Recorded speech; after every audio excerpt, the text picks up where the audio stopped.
हरे कृष्ण। हमने देखा किस प्रकार से दुर्योधन, दुशासन, शकुनी और कर्ण इन सब ने मिलकर के प्लान बनाया कि पांडवों को द्वैत वन में रहते हुए बहुत नीचे दिखाना चाहिए। उनको ऐसे लगना चाहिए जैसे वो कौरवों से ईर्ष्या करे, उन्हें नीचा दिखाना चाहिए। ये सोच करके उन्होंने प्लान बनाया कि वो द्वैत वन जाएंगे और धृतराष्ट्र से परमिशन लेंगे कि वहाँ पर जो उनका बड़ा गइयों का झुंड है उसकी काउंटिंग के लिए और उनकी हेल्थ कैसी है देखने के लिए, उनका स्वास्थ्य कैसा है देखने के लिए वो जाएंगे। जब वो धृतराष्ट्र के पास पहुंचे तो धृतराष्ट्र ने उनकी बात सुनी और धृतराष्ट्र ने कहा कि आप यहाँ जाना चाहते हो, बहुत अच्छी बात है, मौसम सुहाना है और हमारा कर्तव्य भी है कि गइयों को देख रेख कैसी हो रही है, अच्छी हो रही है कि नहीं, उनका स्वास्थ्य कैसा है देखना चाहिए। लेकिन मैंने अभी सुना है कि द्वैत वन में पांडव रह रहे हैं और मुझे पक्का पता है कि अगर दुर्योधन वहां जाएगा तो उन्हें नीचा दिखाने की कोई कसर नहीं छोड़ेगा। और पांडव अभी शक्तिशाली हैं, पांडवों के पास कई सारे स्वर्गीय आयुध हैं, इसलिए उनको हमें कमजोर नहीं समझना चाहिए। अगर अब पांडवों के साथ हम और ज्यादा पक्षपात करते हैं, उनको और ज्यादा कष्ट देते हैं, तो इसका जो रिजल्ट है वो बहुत अच्छा नहीं होगा। पहले ही पांडव लगभग 12 वर्ष हमारी वजह से वनवास काट चुके हैं। हालांकि युधिष्ठिर ये धर्मपरायण होगा और वो गुस्सा नहीं करेगा, लेकिन यही बात हम भीम के बारे में नहीं कह सकते। भीम उतावला है, वो तो उसने तो प्रण लिया है कि मैं सारे कौरवों की छाती फाड़ करके उसके खून से नहाऊंगा और दुशासन का जंगा फाड़ करके उसके खून से द्रौपदी की केशों को मंजन करूंगा, तब द्रौपदी केश बांधेगी। और अर्जुन वो अभी 5 साल जा करके इंद्र के साथ में स्वर्ग में विविध शस्त्र और अस्त्रों का ज्ञान लेकर के आए हैं। तो ऐसे में वो बहुत, ये ज्ञान लेने से पहले भी पांडव हम आप सभी कौरवों को मार देते, अभी तो वो और ज्यादा शक्तिशाली है। तो इसीलिए द्रौपदी को तो आप देख लीजिए, द्रौपदी तो मूर्तिमंत सती है। पांडवों को तो आपसे लड़ना पड़ेगा आपको मारने के लिए, द्रौपदी अपने श्राप से आपको मार देगी। क्या आप ये नहीं समझते? आप अपनी और मृत्यु का प्रमाण लाने क्यों जा रहे हो? शकुनी बीच में बोले कि हे महाराज, जहां पर पांडव रह रहे हैं वहां से तो हम बहुत कोसों दूर रहेंगे, हमको पांडवों से कुछ लेना देना नहीं है। हम बस जाएंगे, वहां पर आखेट करेंगे, कुछ शिकार करेंगे और गइयों का काउंटिंग करके आ जाएंगे।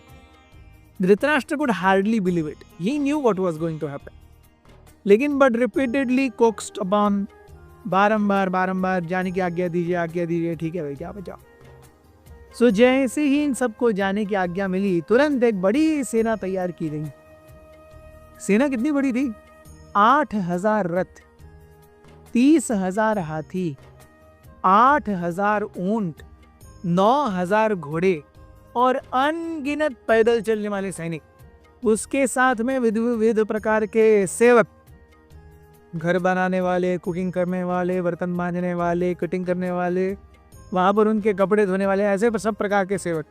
फिर वहाँ पर लोगों के लिए कुछ सुविधाएं चाहिए, इसीलिए राशन लेके जाते हुए व्यापारी वगैरह, ये सब बड़ा जमावड़ा था। और ये सब आए देखते देखते देखते द्वैत वन। और द्वैत वन में आने के बाद में उन्होंने देखा गइयों का बहुत बड़ा झुंड है और वहाँ पर जो देखरेख करने वाले गोपाल थे, उनके जो स्वामी थे, उनमें से मुखिया थे, उनका नाम था समंग। तो समंग को ले करके उन्होंने सारे गइयों और बछड़ों और बैलों का काउंटिंग किया, उनके स्वास्थ्य को देखा, किसको क्या प्रॉब्लम है, उसको ट्रीट करने के लिए उन्होंने कदम लिए। ये सब होने के बाद में दुर्योधन ने सोचा अब हमें जंगल के अंदर जाना चाहिए आखेट करने के लिए। इसमें ही बहुत सारे दिन चले गए। आने के बाद में हल्के फुल्के घर बनाए गए थे। अब जंगल के अंदर गए युधिष्ठिर महाराज, सॉरी दुर्योधन और इत्यादि, और जंगल में उन्होंने बहुत सारे अनगिनत जंगली पशुओं का शिकार किया। शिकार करने के बाद में वहां की सुंदरता को देख करके निहारते निहारते वो आए द्वैतवन के तालाब के पास। द्वैतवन के तालाब के उस किनारे पर युधिष्ठिर महाराज राजऋषि यज्ञ कर रहे थे।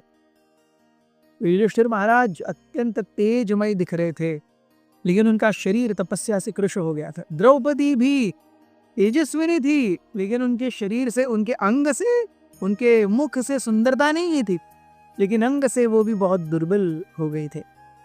ब्राह्मणों के साथ में वैदिक मंत्र का उच्चार करते हुए वो यज्ञाहुतियां अर्पण कर रहे थे।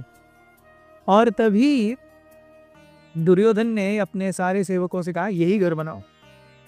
सो एक अच्छी जगह देख करके जहाँ पर अच्छे से पानी का झरना बहता हो, जो द्वैतवन के तालाब में जाता हो और सब कुछ ठीक ठाक हो रहा हो, ये देख करके दुर्योधन ने आदेश दिया, यहाँ पर अच्छे से घर बनाएंगे। और सारे सेवकों ने मिला करके घर बनाना शुरू किया। दुर्योधन ने सारे घर बनने के बाद देखा उन्होंने, he was very happy. The entire area was covered in a way which seemed like a 7-star, more than a 7-star resort today. और ये सब होने के बाद में दुर्योधन ने निश्चय किया कि अरे आखेट के लिए अब हम कहाँ जाएंगे, अब हम द्वैतवन के तालाब में प्रवेश करेंगे। द्वैतवन के तालाब में वो प्रवेश करने ही वाले थे कि ये बहुत ही अचरज भरी घटना हुई। वो क्या घटना हुई और आगे क्या प्रसंग होता है, ये हम देखेंगे कल से। बने रहिए हमारे साथ। हरे कृष्ण। अथ श्री महाभारत कथा।